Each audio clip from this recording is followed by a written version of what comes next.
นี่យើងឥឡូវខ្ញុំមានវិធីសាស្ត្រមួយឲ្យអ្នកទាំងអស់គ្នាអាច control កុំព្យូទ័រតាមទូរស័ព្ទដៃបានហើយ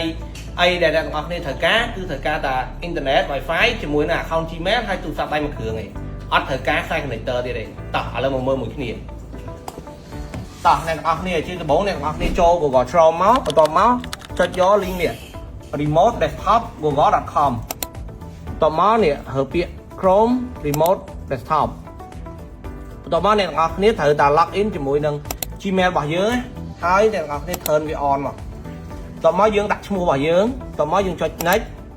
ហើយយើងដាក់លេខកូដសម្ងាត់របស់យើងឥឡូវខ្ញុំឧទាហរណ៍ខ្ញុំដាក់លេខ1 2 3 4 5 6អញ្ចឹងយើងដាក់ដដែលមកហើយយើង start បន្ទាប់មករងចាំវាបន្តិច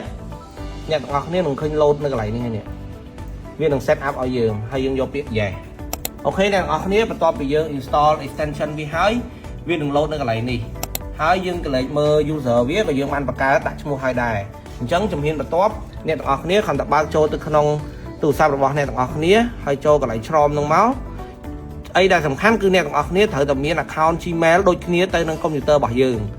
នៅពេលដែលយើងបើកចូលក្នុង link នឹងដូចគ្នាហ្នឹងគឺវាមានកន្លែងឈ្មោះដែលយើងបានបង្កើតនឹងដូចគ្នាបន្ទាប់មកអ្នកទាំងអស់គ្នាគ្រាន់តែចុចលើហ្នឹងមកហើយអ្នកទាំងអស់គ្នា connect ហើយរងចាំវាមួយផ្លែតវានឹងដំណើរការប៉ុន្តែមុននឹងដំណើរការយើងត្រូវវាយលេខកូដដែលយើងបានដាក់មុនហ្នឹងគឺ1 2 3 4 5ហើយយើងចុចបញ្ជូនមកគឺយើងអាច access បានហើយអូខេឥឡូវយើង load ជា screen ហើយយើងអាច access បានឥឡូវខ្ញុំសាកធ្វើតេស្តឲ្យអ្នកទាំងអស់គ្នាមើលតើវា smooth ដែរអត់ឧទាហរណ៍អូខេហើយបើអ្នកទាំងអស់គ្នាចង់ control ទៅលើ app អីផ្សេងអញ្ចឹងយើងគ្រាន់តែដកវាដូចគ្នាទៅហើយខ្ញុំសូមបញ្ជាក់ថាអានេះមិនមែនប្រើបានតែ iPhone ទេអ្នកទាំងអស់គ្នាក៏អាចប្រើទៅលើ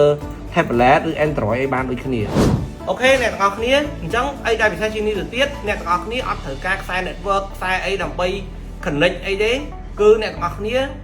អាច control វាបាននៅគ្រប់កន្លែងឲ្យតែមាន internet អញ្ចឹងបើសិនជា tip មួយនេះជួយអ្នកទាំងអស់គ្នាបានជួបគ្នានៅវីដេអូក្រោយបាយ